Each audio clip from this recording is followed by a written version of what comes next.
Há dias em que o silêncio parece impossível. A mente fala sem parar, cria histórias que nunca aconteceram, revive dores antigas como se fossem de agora. É como se o pensamento fosse um rio sem margens, levando o coração para longe da calma. Talvez você conheça bem essa sensação. Acordar cansado mesmo depois de dormir.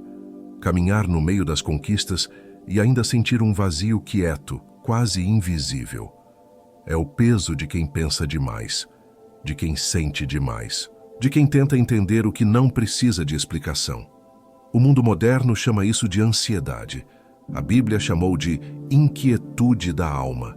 Marco Aurélio chamaria de mente indisciplinada. E você? Como chamaria esse barulho que vive dentro de você? Talvez você ainda acredite que o problema são os pensamentos negativos. Mas não, o problema nunca foi pensar.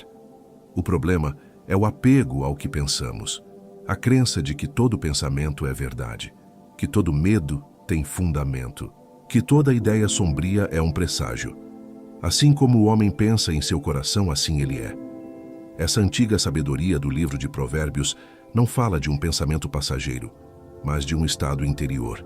O coração aqui não é o órgão que pulsa, é o espaço silencioso onde o pensamento se transforma em crença, onde a mente decide o que vai nutrir e o que vai deixar morrer. O homem se torna o que cultiva internamente e não o que sente por impulso. Vivemos uma era em que se fala muito sobre eliminar o negativo. A cultura da positividade tóxica nos ensina a correr atrás da luz, mas a sabedoria antiga dizia o oposto. A luz verdadeira não corre, ela permanece. Ela não luta contra a sombra, apenas brilha o bastante para torná-la inútil. Epicteto disse: não é o que acontece com você, mas como você reage ao que acontece. E talvez seja isso o que nos falta. Não o controle dos pensamentos, mas o domínio sobre a atenção. A mente é um jardim. Você pode tentar arrancar todas as ervas daninhas, mas elas sempre voltarão. Sempre. Porque o jardim é fértil, porque a vida é fértil. O segredo não é lutar contra as sombras, é cultivar tanta luz que as sombras não tenham espaço para crescer. Quando você cuida daquilo que é bom, o que é ruim se torna irrelevante. Quando você rega o que é justo, o injusto seca sozinho. Por isso, hoje, eu não quero que você lute contra a negatividade. Eu quero te ensinar algo mais poderoso. As leis que a tornam inútil. Leis que os antigos chamariam de mandamentos da alma. Princípios que unem ciência, fé e razão em uma harmonia que o mundo moderno esqueceu. Não se trata de parar de pensar, mas de aprender a ver o pensamento como ele é, um visitante, não um dono, um mensageiro, não um tirano. Talvez você tenha acreditado por muito tempo que precisa vencer sua mente. Mas e se, na verdade, você precisasse apenas escutá-la em silêncio, até que ela se canse de gritar? E se os pensamentos negativos fossem apenas ecos de partes suas que ainda pedem compreensão? A mente que não aprendeu a se aquietar ainda está tentando te proteger. Ela não é o inimigo. Ela é a criança assustada que construiu muralhas para não ser ferida de novo. Então, antes de começarmos, faça algo simples. Respire. Deixe o ar entrar e sair sem pressa. Observe o movimento, sem tentar controlá-lo. Este é o primeiro gesto de domínio, a observância. Porque quem observa sem reagir já começa a vencer. Hoje, você não vai combater seus pensamentos. Você vai compreendê-los. Você vai reconhecer que existe uma ordem natural dentro de você. Uma sabedoria que sabe o que fazer, mesmo quando você não sabe. Este é o começo de uma jornada que não promete milagres, mas oferece direção. Uma jornada de 1 hora, onde cada lei é um portal para dentro. Cada reflexão, uma chave para o silêncio interior. Cada palavra, um espelho da sua própria alma. Que este seja o instante em que você aprende pela primeira vez a estar em paz com o que pensa. Porque quando a mente aprende a se aquietar, a prosperidade deixa de ser esforço e se torna consequência. Existe um momento silencioso dentro de todo ser humano em que ele acredita que pensar algo significa ser aquilo. Quando a mente cria uma imagem sombria, a pessoa pensa: sou negativo. Quando surge o medo, ela diz: sou fraco. Mas não, você não é o que pensa. Você é quem observa o que pensa. A diferença é profunda. A mente fala, mas quem escuta é a consciência. E a consciência não erra. Ela apenas presencia. É como o céu diante das nuvens. As nuvens mudam, passam, se desfazem, mas o céu permanece intocado. O pensamento é apenas um eco, um reflexo de algo que, em algum momento, ficou guardado dentro de você. Ele não surge do nada. É uma reverberação de memórias, emoções, experiências e palavras que o mundo lançou sobre o seu coração. O cérebro é uma antena, não um juiz. Ele capta frequências, mas não determina o seu valor. Ele repete o que ainda não foi compreendido. E é por isso que muitas vezes você pensa as mesmas coisas, sente os mesmos medos, revive as mesmas cenas. Porque há algo que ainda pede entendimento, não punição. A neurociência confirma o que os antigos filósofos já sabiam. Todo pensamento é um registro elétrico, um sinal neural que procura fechamento. Quando algo dentro de você ficou inacabado, um perdão não dado, uma culpa não liberada, uma palavra não dita, a mente repete. Ela ecoa como um sino que toca até que alguém o silencie com a presença. O pensamento negativo, portanto, não é um castigo, mas um lembrete. Ele diz: olhe para o que ainda dói, mas olhe com calma. Sêneca dizia que o homem é perturbado não pelos fatos, mas pela interpretação dos fatos. E o mesmo acontece dentro da mente. Não é o pensamento em si que destrói a paz, mas o apego emocional que o acompanha. Quando você acredita que cada pensamento é uma verdade absoluta, o pensamento vira prisão. Mas quando você o reconhece apenas como um visitante, ele perde o poder de ferir. É como ver um reflexo na água. Se você não tenta segurá-lo, ele se dissolve. Imagine que sua mente é uma casa com muitas portas. Os pensamentos são visitantes que batem, entram e saem. Alguns chegam com cortesia, outros com ruído. O problema é que você aprendeu a deixar os ruídos morarem dentro de você. Aprendeu a servir café para o medo, a arrumar o quarto para a culpa, a fazer da angústia uma hóspede permanente. Mas nenhum deles foi feito para ficar. Todos são ecos. Todos são passageiros. A libertação começa quando você nomeia o que sente sem se identificar com o que sente. Quando o pensamento chegar, diga dentro de si: isto é apenas uma lembrança. Isto é apenas um medo antigo. Isto é apenas um eco. Ao nomear, você traz luz para o que estava escondido. E aquilo que é visto perde força. O que você observa com consciência não o domina mais. Os antigos chamariam isso de discernimento espiritual. Os sábios modernos chamam de metacognição, a capacidade de pensar sobre o próprio pensamento. Poucos a praticam, mas é essa habilidade que separa o reativo do consciente, o ansioso do sereno, o confuso do lúcido. Quando você se percebe pensando, algo desperta dentro de você, o observador. E o observador é livre. Não se trata de calar a mente, mas de escutá-la com sabedoria. De entender que o ruído que vem de dentro não é uma ameaça, é um chamado. E quando você responde com calma, o eco se dissolve. Assim, aos poucos, o jardim mental começa a florescer de novo. Não porque você arrancou as ervas daninhas, mas porque aprendeu a ver beleza até nelas. Quando um pensamento sombrio surgir, lembre-se, ele não é você. Ele é apenas um eco que pede para ser ouvido sem julgamento. E cada vez que você o escuta em paz, um pouco mais de luz entra. A mente se aclara, o coração se expande, e o ser começa a lembrar de sua verdadeira natureza, calma, presente e intacta, mesmo no meio do caos. Este é o primeiro princípio da prosperidade interior. Porque prosperidade não começa em números, mas em silêncio. Não nasce do que você tem, mas do que você entende. Pensamentos são ecos. Você é o espaço que os acolhe, não o ruído que eles fazem. E é nesse espaço que a verdadeira paz começa a se construir. Há uma força que o mundo moderno esqueceu: o poder do silêncio.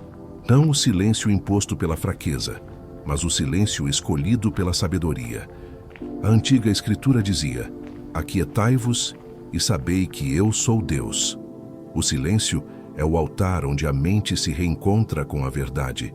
Ele não é ausência de som, é presença de consciência.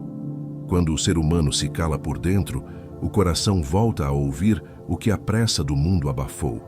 O silêncio não é fuga, é estratégia. É o espaço onde o caos se organiza e a alma respira. Sêneca escreveu que nada é mais poderoso do que aquele que se possui. Possuir-se é saber permanecer sereno, enquanto o mundo gira em desordem. O homem que domina o silêncio domina o próprio destino, porque aprende a não reagir a tudo que ouve e vê. Cada pausa é uma decisão espiritual. Cada vez que você escolhe calar para compreender, em vez de responder para vencer, o seu campo energético muda, a raiva se dissipa, o medo perde força e aquilo que parecia urgente revela-se apenas barulho. O silêncio é uma forma de oração. Uma oração sem palavras, onde o coração se curva diante da própria verdade. No silêncio, o ego perde o protagonismo. É nele que você percebe que muitas das suas dores nascem de interpretações apressadas. O silêncio é o instante em que o ser interior diz: espere, observe, entenda. O guerreiro que observa antes de agir vence batalhas sem precisar lutar. E o mesmo acontece dentro de você. Quanto mais observa, menos se fere. Quando você pratica o silêncio interior, o sistema nervoso se reorganiza. O corpo se acalma. A mente volta ao eixo. Um simples minuto de quietude é suficiente para recalibrar o ritmo interno e dissolver tempestades que pareciam incontroláveis. O silêncio é medicina para a alma, é sabedoria em estado puro. É nele que nasce a lucidez que transforma cada reação em escolha. A prosperidade começa nesse ponto de quietude, porque a mente silenciosa enxerga oportunidades que a mente agitada ignora. Quem vive em ruído, vive em confusão. Quem vive em silêncio, vive em direção. O silêncio não é vazio, é plenitude. Ele é a espada invisível que corta os excessos do pensamento e abre caminho para a clareza. Quando o silêncio se torna seu aliado, nenhum conflito interno é capaz de vencê-lo. A mente humana é poderosa, mas o coração é ainda mais. E justamente por isso, pode nos enganar com facilidade. Há emoções que parecem verdades absolutas, mas são apenas reações químicas do corpo tentando interpretar o mundo. Quando o medo toma forma, o cérebro ativa memórias antigas e o corpo reage como se o perigo fosse real. A amígdala cerebral, essa pequena sentinela emocional, dispara alarmes mesmo quando nada ameaça de fato. E o coração, confundido, acredita. Assim, criamos dores que não existem e alimentamos monstros que nunca nasceram. A antiga sabedoria já advertia: o coração é enganoso mais do que todas as coisas. O que sentimos nem sempre traduz o que é. Quantas vezes você acreditou que alguém o rejeitou, quando na verdade apenas se calou? Quantas vezes sentiu medo de perder algo que o destino já havia reservado para o seu bem? As emoções são intensas, mas a intensidade não garante verdade. Sentir profundamente não é o mesmo que compreender. Há lágrimas que purificam e há lágrimas que apenas repetem velhos padrões. O primeiro passo para a lucidez emocional é dar tempo para o que você sente. As emoções têm um ciclo biológico. Elas nascem, crescem e se dissipam se não forem alimentadas.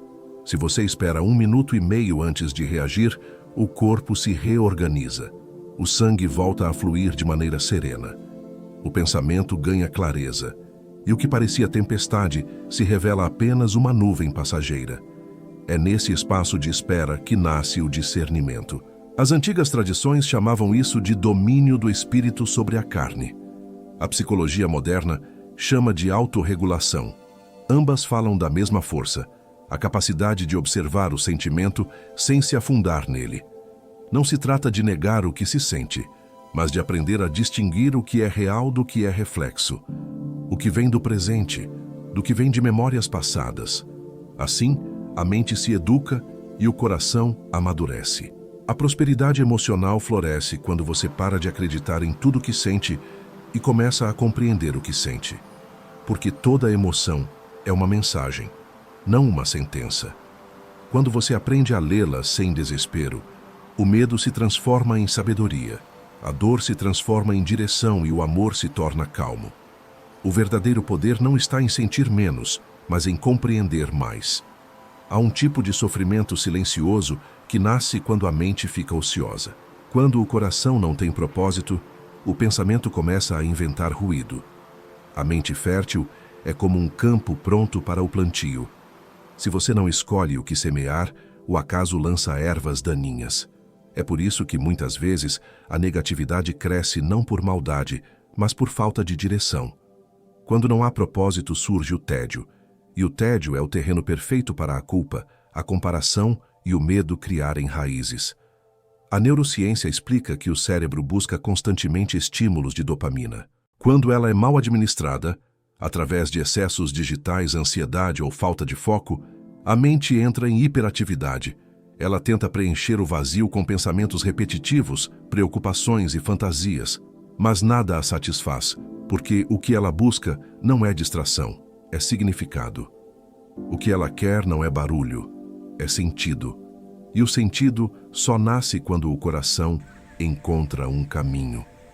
Os antigos já sabiam disso.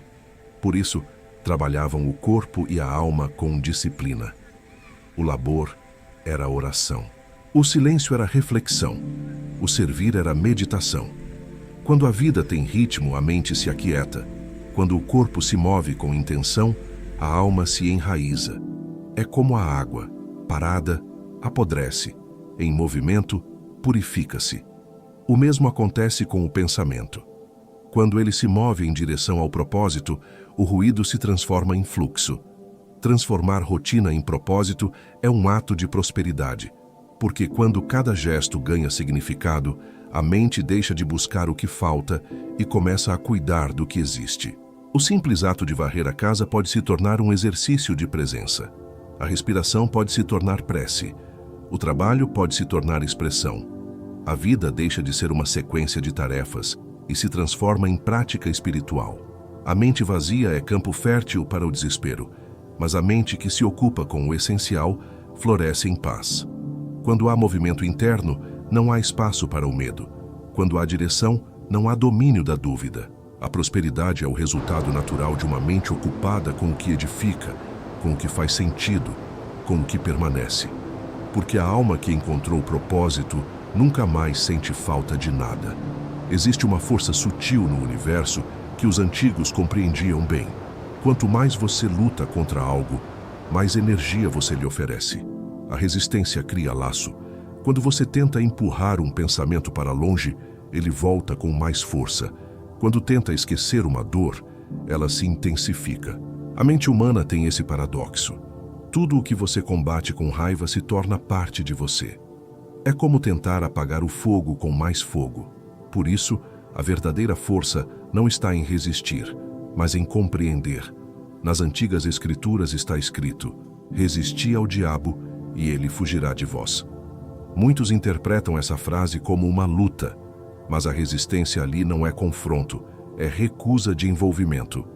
É a sabedoria de não alimentar o mal com atenção. O mesmo se aplica aos pensamentos negativos. Quando você tenta suprimi-los, o cérebro entende que aquilo é importante e o repete ainda mais. O segredo está em observá-los sem ceder, em vê-los passarem como nuvens que não precisam de explicação. A filosofia estoica chamava isso de aceitação ativa. Não é passividade, é domínio. É o poder de permanecer consciente diante do que não pode ser mudado. Aceitar não significa concordar. Significa libertar-se do peso da luta interna. Quando você observa um pensamento doloroso e o deixa seguir seu curso, ele se esvazia. É como soltar uma bola dentro d'água. Quanto mais tenta empurrá-la, mais força ela ganha para voltar. Quando solta, ela encontra o equilíbrio por si. Esse princípio é também psicológico. A mente busca fechamento para tudo que é reprimido. Aquilo que você tenta negar, ela traz à tona repetidamente até que seja acolhido. Por isso, a paz não nasce do controle, mas da rendição consciente. Renda-se àquilo que existe dentro de você. Olhe para suas sombras, mas olhe sem medo. Elas são apenas partes que pedem integração. Quando o coração entende isso, a luz cresce naturalmente e o escuro perde sentido. A prosperidade espiritual começa quando você para de lutar contra si mesmo. Quando entende que a força verdadeira não é resistência, é serenidade. A calma é uma forma elevada de coragem, porque apenas quem confia na própria luz pode se permitir soltar. Quando você não resiste mais ao que sente, descobre que nada precisava ser combatido, apenas compreendido. E nesse instante, o que antes era luta se transforma em paz. A mente próspera não é aquela que pensa sem parar, mas aquela que pensa com hierarquia. Dentro de cada pessoa existe um governo invisível, pensamentos, emoções, impulsos e intenções competindo por poder. Quando esse governo perde ordem, o caos se instala. E o caos, inevitavelmente, cria escassez. Prosperar não é ter muito, é pensar com clareza. É organizar a casa interior antes que as circunstâncias externas exijam. Assim como José no Egito prosperou porque preparou os celeiros antes da seca, o ser humano prospera quando estrutura o espírito antes da crise. A desordem mental é a raiz da pressa, da ansiedade e da falta de direção. Quando você pensa demais sem organizar o que pensa, a mente gasta energia tentando sobreviver, em vez de criar. É como tentar escrever sobre uma folha já cheia de rabiscos.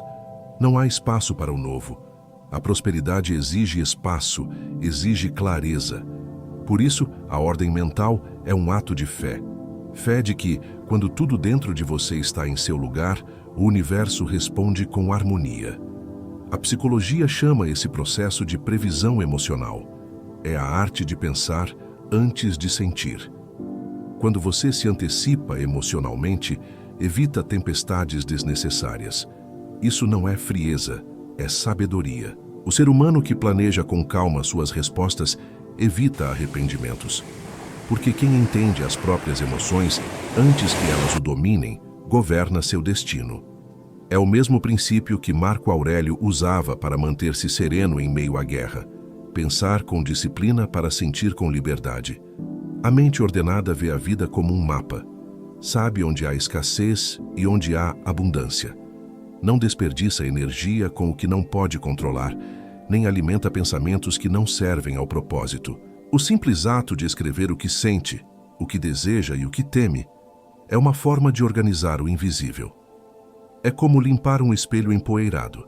De repente, tudo se torna nítido. A ordem mental começa quando você dá nome ao que sente e direção ao que pensa. Prosperidade é consequência da mente que aprendeu a colocar cada coisa em seu lugar. O que é emoção, volta ao coração. O que é raciocínio, serve à clareza. O que é fé, guia o caminho. A vida responde à organização interna com fluidez externa. Quando a mente se acalma e o pensamento se alinha ao propósito, tudo flui com menos esforço, porque o universo reconhece a harmonia, e onde há ordem interior, a sorte se torna desnecessária. Existe um tipo de prisão que não tem grades, mas prende a alma, o vício de pensar negativamente. Poucos percebem, mas o sofrimento pode se tornar um hábito. A mente, em busca de familiaridade, se acostuma a repetir padrões de dor. Ela cria pequenas tempestades diárias, apenas para sentir que ainda está viva. É o drama disfarçado de necessidade emocional. O cérebro viciado em dor busca a dopamina da tragédia, o prazer silencioso do problema. E sem perceber, a pessoa começa a se alimentar do que a consome. Há quem só se sinta importante quando há conflito, quem só se sinta visto quando há caos. E por trás disso, há um vazio profundo que ainda não encontrou sentido em simplesmente estar em paz. A mente que vive de problemas não suporta o silêncio, porque o silêncio revela o que ela ainda não quer curar. A sabedoria antiga chamaria isso de espírito inquieto. O mundo moderno chamaria de dependência emocional. Em ambos os casos, o resultado é o mesmo. A alma cansada, o coração saturado e a prosperidade bloqueada. A saída começa pela gratidão. Não a gratidão superficial que repete frases prontas, mas aquela que observa o ordinário com reverência.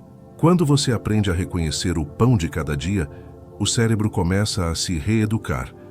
A dopamina passa a ser produzida pela serenidade, não pelo drama. O coração passa a se nutrir do simples, não do extremo. E a mente, antes viciada em dor, descobre prazer na paz.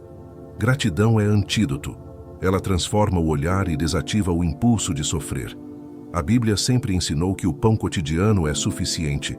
É o lembrete espiritual de que a abundância não está no excesso, mas na presença. Quando o coração se satisfaz com o que é, o pensamento para de criar o que falta. Quando o ser humano se acostuma a agradecer, os problemas perdem o sabor do vício. É como mudar o alimento da alma. O que antes era pesado se torna leve, o que antes era compulsão se transforma em escolha. Prosperidade é sobriedade mental. É não precisar do caos para se sentir vivo. É encontrar sentido no simples e paz no comum. Quando o pensamento deixa de buscar dor para sentir propósito, o coração encontra descanso. O vício do pensamento negativo se dissolve quando você entende que a paz não é a ausência de emoção, mas o domínio sobre ela. E nesse domínio, nasce a liberdade que nenhuma crise pode roubar. Dentro da mente humana, o ressentimento funciona como um código invisível que corrompe todos os pensamentos que o cercam. Quando há rancor ativo, a energia vital se torna pesada e a mente perde sua lucidez. O perdão, portanto, não é apenas um ato moral ou espiritual. É um mecanismo de purificação mental. Ele limpa o sistema, reinicia o coração e devolve a clareza. Guardar mágoa é como manter um programa contaminado rodando no fundo da alma. Você pode até não vê-lo, mas ele consome sua força, drena a paz e distorce o modo como você enxerga o mundo. A sabedoria antiga já dizia: perdoar 70 vezes 7. Isso não é uma contagem, é um estado de espírito. Significa liberar continuamente tudo o que tenta se fixar como dor. O perdão não apaga o que aconteceu, mas encerra o vínculo com o passado. Ele quebra o ciclo do ressentimento e devolve ao ser o direito de recomeçar. O que não é perdoado se repete, mas o que é perdoado se dissolve. Por isso, quem se recusa a perdoar não castiga o outro, aprisiona a si mesmo. A ciência confirma o que a sabedoria sempre soube. Estudos mostram que o perdão reduz o cortisol, o hormônio do estresse, e restaura a plasticidade neural. Quando você solta uma mágoa, o corpo inteiro responde. O coração desacelera, a respiração se aprofunda e o cérebro começa a criar novas conexões. O perdão é, literalmente, uma reconfiguração biológica. Ele transforma a química do corpo e, com isso, muda o campo energético ao redor. Mas perdoar não é esquecer, nem justificar. É reconhecer a dor, olhar para ela com dignidade e então liberá-la. Escrever o nome de quem o feriu e orar não pelo castigo, mas pela paz, é uma forma de reiniciar o sistema emocional. É dizer à mente: eu escolho a leveza, não o peso. Essa escolha não é fraqueza, é força espiritual. A mágoa grita, o perdão silencia. E nesse silêncio, o ser volta a escutar a própria alma. A prosperidade não floresce em terreno envenenado. Ela precisa de espaço limpo, de solo leve. O perdão é a enxada da alma. Arranca as raízes do orgulho e abre espaço para o novo nascer. Quando você perdoa, a mente se cura, o coração se expande e a vida volta a fluir. Porque o perdão não liberta apenas o outro. Ele liberta, sobretudo, quem escolhe soltar. Existe uma voz dentro de cada pessoa que fala o tempo inteiro. Às vezes, ela encoraja. Em outras, acusa. Essa voz molda o destino mais do que qualquer circunstância externa. O diálogo interno é o espelho mais fiel da alma. Ele mostra o que você realmente acredita sobre si mesmo. O erro está em pensar que tudo o que ouvimos dentro da mente é verdade. Nem toda voz interior vem da sabedoria. Algumas vêm da ferida. E enquanto a ferida fala mais alto, a paz permanece em silêncio. O ser humano vive conversando consigo, ainda que não perceba. As palavras que você repete quando erra, quando tenta algo novo, quando se olha no espelho, constroem a imagem que você sustenta diante da vida. É por isso que dominar o diálogo interno é um ato de soberania espiritual. Não se trata de calar a mente, mas de escolher quem vai falar dentro dela. Há vozes que alimentam a fé e há vozes que sabotam o futuro. A sabedoria consiste em distinguir uma da outra. Jesus, quando foi tentado no deserto, venceu não pela emoção, mas pela palavra. Ele respondeu à sombra com consciência. O mesmo acontece dentro de você. Cada pensamento que surge é uma provocação, um teste. A questão é, qual voz você escolhe seguir? Quando você questiona o próprio pensamento, como um juiz que exige provas, o engano perde poder. A mente então começa a se educar. Ela percebe que nem todo pensamento merece crédito, e o coração aprende que nem toda emoção precisa de resposta. Dominar o diálogo interno é aprender a escutar com sabedoria.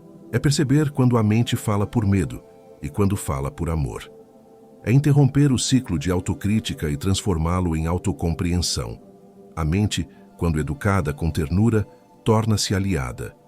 Quando você se trata com compaixão, a mente se tranquiliza, porque entende que não precisa mais lutar para ser ouvida. A prosperidade interior nasce da harmonia entre pensamento e propósito.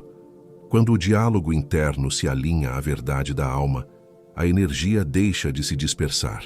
Tudo se volta para o essencial. O que antes era ruído se transforma em direção, e o silêncio entre as palavras começa a revelar algo maior, a sabedoria de quem aprendeu a ser o próprio mestre. As palavras que você pronuncia, mesmo em silêncio, moldam o que você vive. A linguagem é a argila do destino. Antes de qualquer criação visível, existe sempre uma frase invisível sustentando-a. Haja luz, disse a antiga escritura, e a luz se fez. A prosperidade começa nesse ponto, na vibração silenciosa das palavras que você escolhe para narrar a própria vida.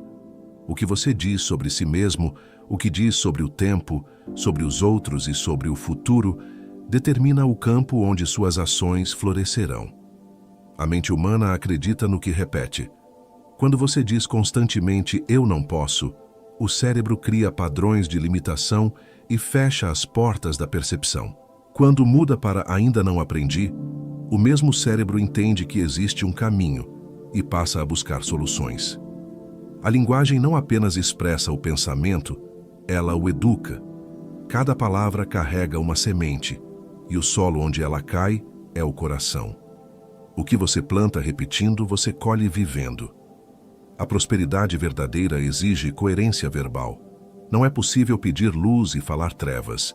Não é possível desejar abundância e repetir escassez. O universo responde à frequência daquilo que você declara com convicção. Isso não é mágica, é lógica espiritual. A palavra cria percepção. A percepção cria emoção. E a emoção gera ação. Tudo começa na fala. Por isso, cuidar da linguagem é cuidar do destino. A linguagem mental também define a forma como você interpreta os acontecimentos. Diante de um desafio, quem diz "isso está me destruindo" perde força. Quem diz "isso está me lapidando" ganha direção. A palavra não muda o fato, mas muda o significado. E o significado transforma a experiência. A mente próspera traduz as dificuldades como lições, não como castigos. Ela aprende a usar a linguagem como instrumento de domínio interior. A prosperidade nasce quando as palavras se tornam pontes e não muros. Quando você fala com fé lúcida, o mundo interno se reorganiza. Cada frase positiva e verdadeira é uma oração em movimento. E cada vez que você escolhe falar com sabedoria, um novo caminho se abre à sua frente. Porque a linguagem é a semente da realidade. E quem aprende a falar com consciência já começou a criar com poder. A mente humana tem uma tendência natural a querer controlar o incontrolável. Ela deseja apagar o medo, destruir a raiva, eliminar o erro, mas quanto mais tenta banir o mal, mais o fortalece. Porque tudo o que você combate com aversão se alimenta da energia que você usa para combatê-lo. É o paradoxo da alma. Ao tentar suprimir a sombra, você lhe dá existência. A sabedoria antiga já dizia que a luz não precisa lutar contra o escuro. basta existir. É o mesmo com a consciência. Ela não vence o mal pela força, mas pela presença. O homem moderno busca o controle absoluto. Quer dominar os pensamentos, corrigir as emoções, prever o futuro. No entanto, sabedoria é convivência harmônica, não controle. É o entendimento de que o bem e o mal são dois movimentos da mesma energia e que resistir a um é impedir o outro de amadurecer. Sêneca escreveu: quem teme o futuro o perde duas vezes, pelo medo e pela realidade. Aquele que luta contra o que teme sofre antes e depois, enquanto o sábio aceita e transforma. O pensamento negativo, muitas vezes, é um professor disfarçado. Ele traz à tona partes que precisam de atenção, não de exílio. Quando você tenta eliminá-lo, recusa a lição. Mas quando o observa com curiosidade, descobre a mensagem escondida. É como o ferro que se transforma em espada apenas ao passar pelo fogo. O calor da dificuldade não existe para queimar, mas para moldar. A alma cresce quando aprende a suportar o que antes queria evitar. Na tentativa de ser apenas luz, muitos se tornam frágeis. A verdadeira força não vem da negação, mas da integração. Aceitar que a vida contém contrastes é o primeiro passo para a liberdade. O mal não desaparece quando é combatido, ele se dissolve quando é compreendido. O ser maduro não se perde na dualidade, ele reconhece que o escuro ensina a valorizar a luz. A prosperidade é fruto dessa maturidade espiritual. É o estado de quem aprendeu a coexistir com o imperfeito sem se contaminar por ele. Quando você para de tentar eliminar o mal e decide aprender com ele, a mente encontra equilíbrio. O coração deixa de oscilar entre culpa e negação, e nasce um tipo de paz que não depende da ausência de sombra, porque quem abraça a totalidade da vida vive em plenitude. A verdadeira prosperidade não nasce da positividade constante, mas da coerência entre o que se pensa, o que se sente e o que se faz.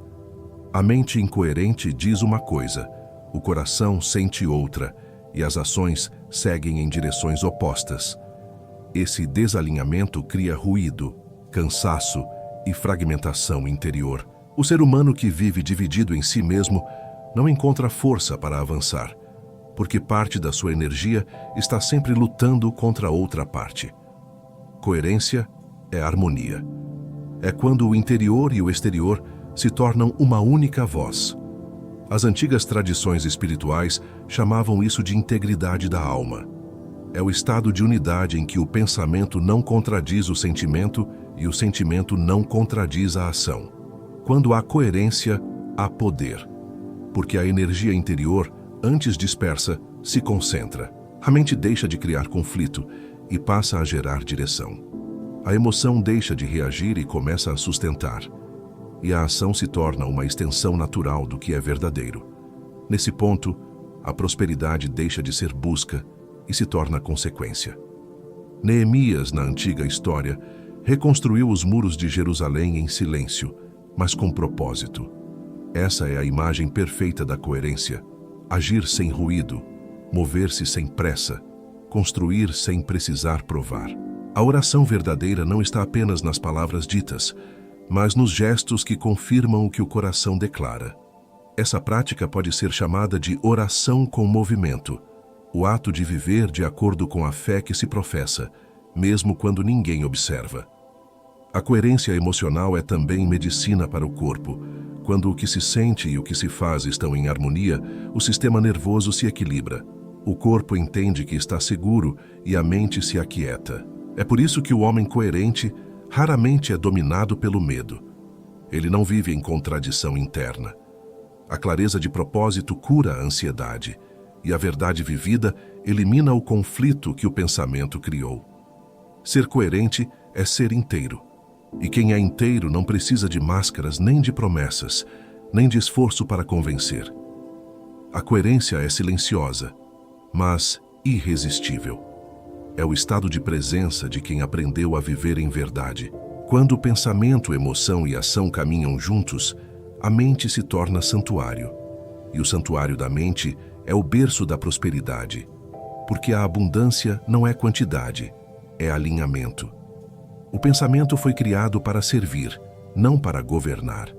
No entanto, a maioria das pessoas vive como prisioneira dele, confundindo-se com as vozes que habitam a própria mente. Quando o pensamento assume o trono, o ser humano perde a paz. Mas quando ele volta ao seu lugar de servo, tudo se reorganiza. Pensar é uma ferramenta, não uma identidade. É o instrumento que o espírito usa para interpretar o mundo, e não o mestre que dita quem você é. As antigas escrituras revelam isso em metáforas sutis. Davi tocava a harpa para acalmar o espírito perturbado de Saul. A música não eliminava o conflito, mas o harmonizava. Assim também é o pensamento quando bem utilizado, uma harpa mental que acalma o ruído interior. Quando a mente é disciplinada pela serenidade, ela deixa de ser ruído e se transforma em melodia. O segredo não é pensar menos, mas pensar com intenção. Usar o pensamento como um músico usa o som, com ritmo, silêncio e propósito. A neurociência confirma que a mente treinada em gratidão e presença muda fisicamente. As conexões sinápticas se reorganizam e o cérebro passa a responder com mais equilíbrio. Isso significa que o pensamento pode ser educado, reprogramado, moldado à imagem da sabedoria. Quando você decide o que quer cultivar, a mente obedece. Mas, quando você se distrai, ela assume o controle. O pensamento é um servo fiel, mas um tirano perigoso quando deixado sem direção. O domínio sobre o pensamento é o maior sinal de maturidade espiritual. O sábio não tenta eliminar o que pensa, mas observa o fluxo sem se identificar com ele. Ele sabe que cada ideia é apenas uma forma passageira do infinito. Por isso, não se deixa prender por nenhuma. Ele usa o pensamento como uma ferramenta de expressão, não como um reflexo de medo. Quando o pensamento serve à consciência, tudo se simplifica e a paz se torna constante. O pensamento é o servo que constrói ou destrói o templo da alma. Quando ele é colocado a serviço da luz, cada palavra se torna criação e cada ideia se transforma em oração. É assim que a mente se torna aliada da prosperidade, quando pensa para iluminar, não para controlar. Quando pensa com reverência, não com pressa. Porque a mente é apenas um eco da consciência, e quando o eco aprende a servir à voz que o criou, nasce o verdadeiro silêncio, aquele onde habita a sabedoria. Depois de percorrer cada uma dessas leis, algo começa a mudar silenciosamente dentro de você. Já não há mais a necessidade de lutar contra o pensamento, porque você compreende que ele é apenas parte do fluxo da vida. A mente que antes se agitava para tentar controlar tudo, agora aprende a descansar. Prosperidade não é o resultado de esforço cego, mas o fruto da paz sustentada. Quando há ordem interior, o universo responde com abundância. Quando há quietude, a vida volta a se alinhar naturalmente. A antiga escritura dizia: "E a paz de Deus, que excede todo o entendimento, guardará o vosso coração e a vossa mente." Essa é a essência do descanso mental. A paz que não depende de circunstâncias, mas da comunhão entre pensamento e espírito. O mesmo ensinamento se reflete nas palavras de Sêneca: "Aquele que domina a si mesmo é livre, mesmo em correntes."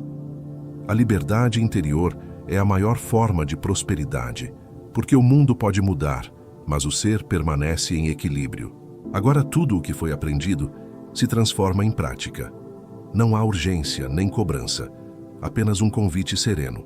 Aplicar uma lei por dia, com silêncio, consciência e oração. O que é absorvido lentamente enraiza-se profundamente. Um único gesto de lucidez por dia é suficiente para transformar uma vida inteira. E a cada nova atitude, a mente aprende que a paz não está fora, mas dentro. A mente próspera é como um farol. Ela não impede as tempestades, mas guia o navio sem medo. Ela ilumina o caminho dos que ainda se perdem em meio à dúvida, mas nunca se exaure, porque a sua luz vem de dentro. O descanso mental é o estado de quem encontrou sentido até no silêncio. É o ponto onde o esforço se transforma em confiança e o pensamento se torna um aliado, não um inimigo. No fim, Tudo se resume a um princípio simples e eterno. Não lute contra a escuridão. Acenda a luz. Quando a luz interior se acende, o mal se dissolve, a mente se aquieta e o coração se torna morada de paz. E é nesse estado de quietude que a verdadeira prosperidade começa, não como promessa, mas como consequência natural de uma alma em harmonia.